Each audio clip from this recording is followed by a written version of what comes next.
बाल्यावस्था के दौरान स्वास्थ्य की बात करते हैं।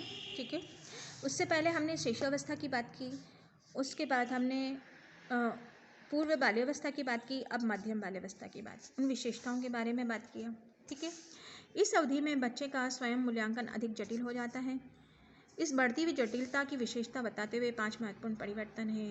अब बच्चा अपनी आंतरिक विशेषताओं के संदर्भ में अपने विवरण देता है। अधिक संभव है कि यह बच्चा अपनी स्व परिभाषित करने में मनोवैज्ञानिक विशेषताओं जैसे प्राथमिकताओं, व्यक्तिगत संबंधी गुणों के बारे में अधिक बताता है, जैसे नाम, शारीरिक विशेषताओं में न बताकर वह अपना बच्चा कह सकता है मैं मित्र बनाने में अच्छा हूँ, मैं मेहनत करके अपना कार्य समय पे समाप्त कर सकता हूँ। अब इसमें ये बच्चा क्या कर रहा है, ये बच्चा आंतरिक विशेषताएं बता रहा है। जो पूर्व बाल्यावस्था थी उसमें वो बाह्य विशेषताओं के बारे में बताता था। अब इसमें ये क्या कर रहा है, इसमें ये आंतरिक विशेषताओं के बारे में बता रहा है, बाह्य विशेषता नहीं बता रहा है। ठीक है, बच्चे के विवरण में सामाजिक विवरण और पहचान शामिल होता है, जिसे वे वर्ग में संबंध रखते संदर्भ में परिभाषित करता है। मैं स्कूल में संगीत समूह में हूँ।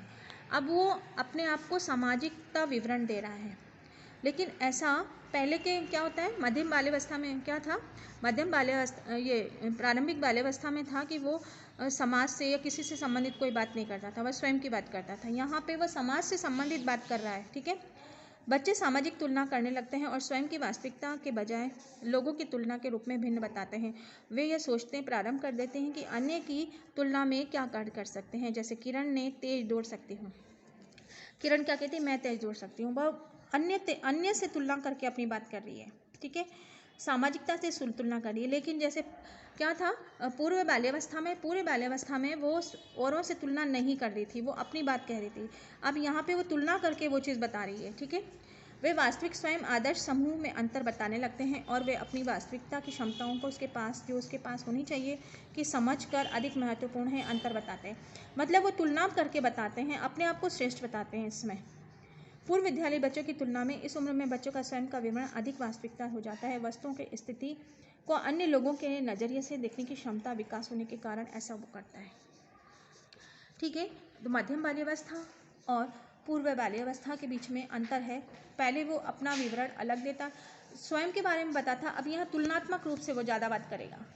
ठीक है, उसके बाद हम बात कर रहे हैं किशोरावस्था के दौरान स्वयं। आप लोगों की जो अवस्था चल रही है वो किशोरावस्था की चल रही है। ठीक है, आप लोग 11वीं क्लास में हो, 10th क्लास पास करके आए हो, तो आपकी जो अवस्था चल रही है वो किशोरावस्था के दौरान स्वयं। आप अभी क्या महसूस करते हैं, किशोरावस्था में स्वयं की समझ अत्यधिक जटिल हो गई है। स्वयं की पहचान के विकास हेतु किशोरावस्था को एक नाजुक समय के रूप में देखा जाता है। इस जटिल स्वयं की समझ को क्या विशेषता है, आइए हम प्रारंभ के दो पहलों पर चर्चा करें, उसके पश्चात हम किशोरावस्था की स्वयं पर चर्चा करेंगे। अब जो हमने पढ़ा है वो क्रियाकलाप आप लोगों को करना है और ये खुद को करके देखना है, समझना है कि हमने जो पढ़ा है, पढ़ रहे हैं, वो वास्तविकता में सही है या नहीं है। तो जब हम कुछ क्रियाकलाप करते हैं, प्रयोग करते हैं, तभी उसकी वास्तविकता का, तथ्यों का पता चलता है।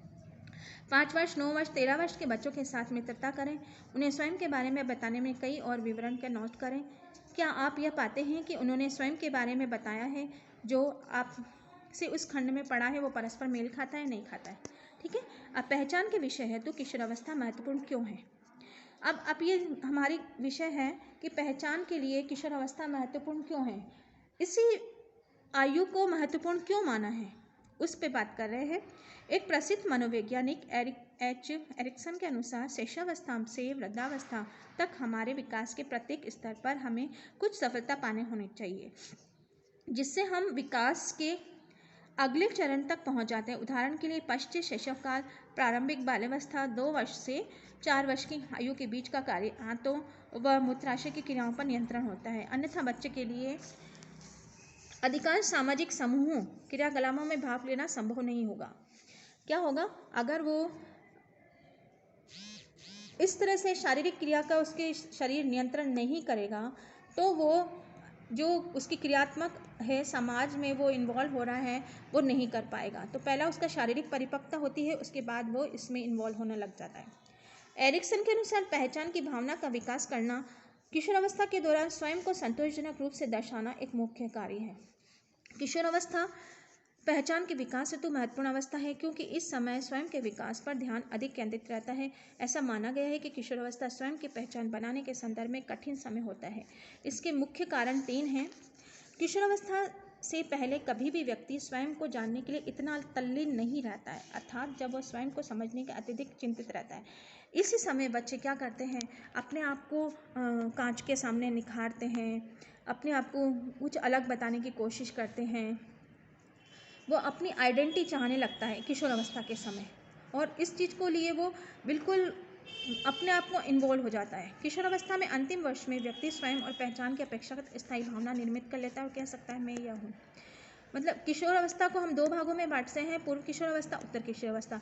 पूर्व किशोरावस्था में क्या होता है, ये प्रश्न उसके सामने आते हैं और उसका वो समाधान नहीं कर पाता है। लेकिन उत्तर किशोरावस्था आते आते क्या होता है, उसमें इतनी समझ डेवलप हो जाती है, वो उस समस्या को समझने लग जाता है और उसका समाधान खोज लेता है और उसे प्राप्त कर लेता है। ठीक है। यदि वह समय भी है जब व्यक्ति की पहचान पर तीव्र शारीरिक परिवर्तन में बदल रही है, सामाजिक मांगों का प्रभाव पड़ता है। ठीक है। अब बहुत सारे शारीरिक परिवर्तन हो रहे हैं, मानसिक परिवर्तन हो रहे हैं, ग्लैंड्स का सिक्रेशन हो रहा है, तो इस समय बहुत ही ज़्यादा स्थिति गंभीर हम मान सकते हैं। ठीक है।